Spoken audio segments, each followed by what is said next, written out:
connected are we really? How far away from another person are you? Not in distance, but in connections. How many friends of a friend do you have to go to be connected to another person? 10, 20, maybe even 30? No, 7. That, on average, is how far away you are from any one person, even people on the other side of the globe that you may have nothing in common with. Partially due to how connected we are via the internet and how travel has enabled many more connections to far-off places, but also because of how connected we are in business. Companies are much the same. While we might think of companies as existing in a sort of bubble or vacuum, that's far from the truth. In reality, they are connected in many different ways, especially if you take in factors like people and governments. Let me give you an example. Something innocuous, like tea. Specifically Twinings Tea, a simple British-based tea company founded in 1706, quite ancient, and something quite serious. The American's weapon manufacturer, Lockheed Martin, founded in 1995. Now stick with me here. How could two things so far separated, not just by eras, but also by content, be related? Well, the founder of Twinings was a man called Thomas Twinning. On the surface, a simple businessman and self-proclaimed tea merchant. But in reality, when you dig deeper into his past and his early career, you will see that he began work for the East India Company, which he used to build many connections that later helped in the founding of his business, and that greatly affected the events leading to the American Revolution and the founding of the United States.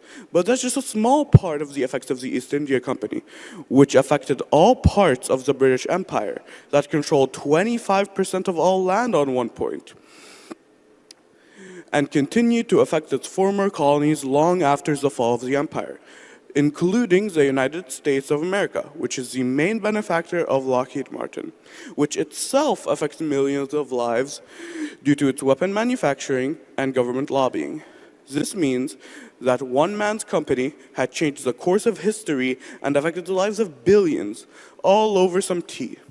There's another way companies are connected, via supply chains. But what exactly are supply chains? Usually, when we think of them, we think of very linear, chains of processes that turns a basic material into a more refined version. But that's far from the truth. In reality, a singular supply chain can include hundreds of products using many branching paths.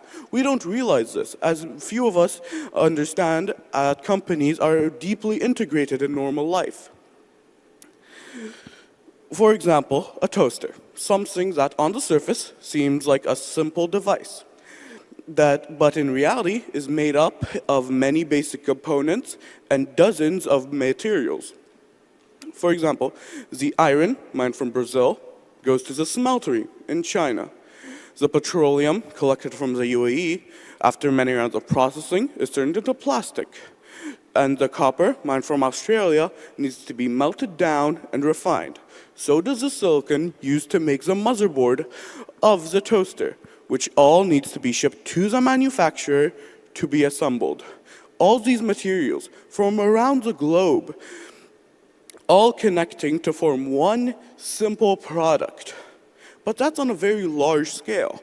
What about business on a smaller scale?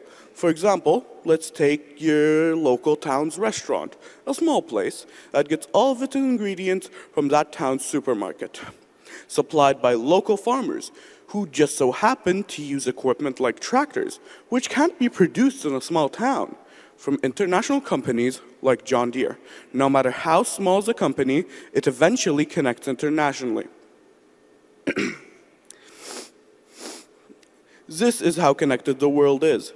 Minor actions can make a great impact. So this is my message to you all today. I want you to think about how connected we all really are. Thank you.